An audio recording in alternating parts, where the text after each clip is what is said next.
الرحمن الرحیم۔ حضرت محمد صلی اللہ علیہ وآلہ وسلم کی زندگی کا ہر پہلو قابل تقلید اور برکت کا حامل ہے۔ آپ صلی اللہ علیہ وآلہ وسلم کا بچپن بھی بہت سے واقعات اور برکتوں سے بھرا ہوا ہے، جن سے ہمیں نہ صرف رہنمائی ملتی ہے بلکہ یہ بھی پتہ چلتا ہے کہ اللہ تعالیٰ نے آپ صلی اللہ علیہ وآلہ وسلم کو ابتدا ہی سے ایک خاص مقام اور شان عطا فرمائی تھی۔ ولادت باسعادت۔ حضرت محمد صلی اللہ علیہ وآلہ وسلم 12 ربیع الاول 570 عیسوی کو مکہ مکرمہ میں پیدا ہوئے۔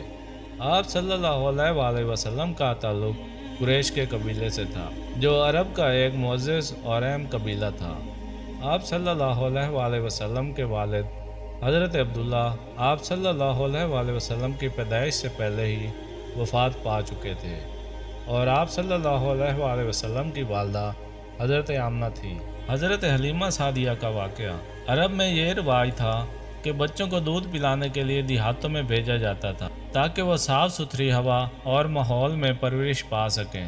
حضرت محمد صلی اللہ علیہ وآلہ وسلم کو بھی اس رواج کے تحت ایک دیہاتی عورت حضرت حلیمہ سعدیہ کے سپرد کیا گیا۔ حضرت حلیمہ سعدیہ جب مکہ آئیں تو وہ معاشی تنگ دستی کا شکار تھیں۔ آپ کے پاس سواری کے لیے ایک کمزور اونٹنی اور دودھ کے لیے بکری بھی ناکافی تھی، لیکن جب انہوں نے حضرت محمد صلی اللہ علیہ وآلہ وسلم کو اپنے سینے سے لگایا تو اللہ تعالیٰ نے ان کے گھر میں برکت ڈال دی۔ ان کی اونٹنی کا دودھ بھرنے لگا اور ان کی بکریوں نے بھی زیادہ دودھ دینا شروع کر دیا۔ حضرت حلیمہ اور ان کے خاندان نے محسوس کیا کہ یہ بچہ کوئی عام بچہ نہیں بلکہ اللہ کا خاص نبی ہے۔ حضرت شق صدر کا واقعہ۔ حضرت محمد صلی اللہ علیہ وآلہ وسلم کی پرورش حضرت حلیمہ سعدیہ کے ہاں ہوئی، اور آپ صلی اللہ علیہ وآلہ وسلم نے دیہاتی ماحول میں چند سال گزارے۔ ایک دن حضرت محمد صلی اللہ علیہ وآلہ وسلم اپنے بھائیوں کے ساتھ کھیل رہے تھے کہ حضرت جبرائیل علیہ السلام آئے اور آپ صلی اللہ علیہ وآلہ وسلم کا سینہ چاک کر کے دل سے شیطان کا اثر نکال دیا۔ اس واقعے کو شق صدر کہا جاتا ہے۔ حضرت جبرائیل علیہ السلام نے آپ صلی اللہ علیہ وآلہ وسلم کے دل کو زمزم کے پانی سے بھر دیا۔ اس واقعے کو شق صدر کہا جاتا ہے۔ حضرت جبرائیل علیہ السلام نے آپ صلی اللہ علیہ وآلہ وسلم کے دل کو زمزم کے پانی سے دھو کر دوبارہ سینے میں رکھ دیا۔ حضرت حلیمہ کو جب اس واقعے کا علم ہوا تو وہ پریشان ہوئی اور فوراً حضرت محمد صلی اللہ علیہ وآلہ وسلم کو مکہ واپس لے گئیں۔ والدہ کی وفات اور دادا کی پرورش۔ حضرت محمد صلی اللہ علیہ وآلہ وسلم کی والدہ حضرت آمنہ نے آپ صلی اللہ علیہ وآلہ وسلم کو 6 سال کی عمر میں اپنے ساتھ یثرب مدینہ لے جانے کا ارادہ کیا۔ مدینہ پہنچ کر آپ صلی اللہ علیہ وآلہ وسلم کی والدہ بیمار ہو گئیں اور واپسی کے سفر کے دوران وفات پا گئیں۔ حضرت آمنہ کی وفات کے بعد حضرت عبدالمطلب نے آپ صلی اللہ علیہ وآلہ وسلم کو اپنی کفالت میں لے لیا۔ حضرت عبدالمطلب قریش کے سردار تھے اور آپ صلی اللہ علیہ وآلہ وسلم کو بہت محبت اور شفقت سے پرورش کی۔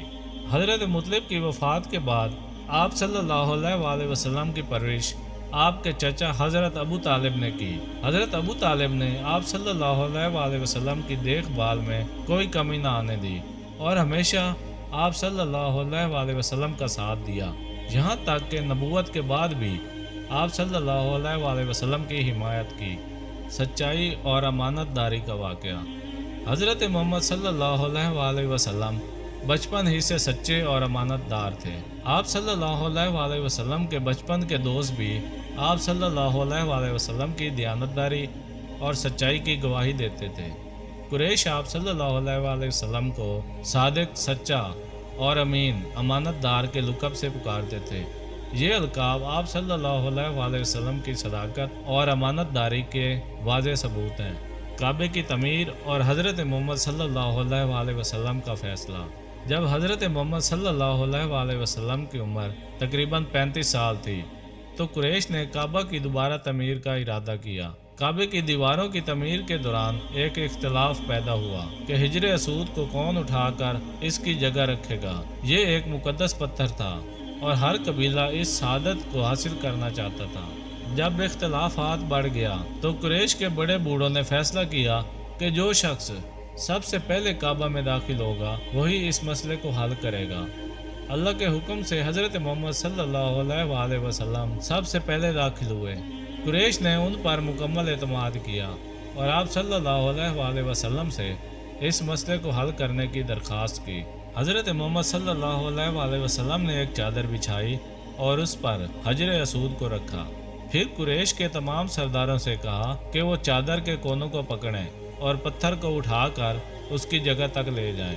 جب وہ حجر اسود کو اس کی جگہ تک لے گئے تو حضرت محمد صلی اللہ علیہ وآلہ وسلم نے اپنے ہاتھوں سے اس کو کعبہ کی دیوار میں نصب کر دیا۔ اس فیصلے نے قریش کے درمیان اختلافات کو ختم کر دیا اور آپ صلی اللہ علیہ وآلہ وسلم کی حکمت اور دانش مندی کی داد دی گئی۔ نبوت کی بشارت۔ حضرت محمد صلی اللہ علیہ وآلہ وسلم کے بچپن میں بھی کئی ایسے واقعات پیش آئے جن سے یہ بات واضح ہو گئی کہ آپ صلی اللہ علیہ وآلہ وسلم کو اللہ تعالیٰ نے نبوت کے لیے چن لیا ہے۔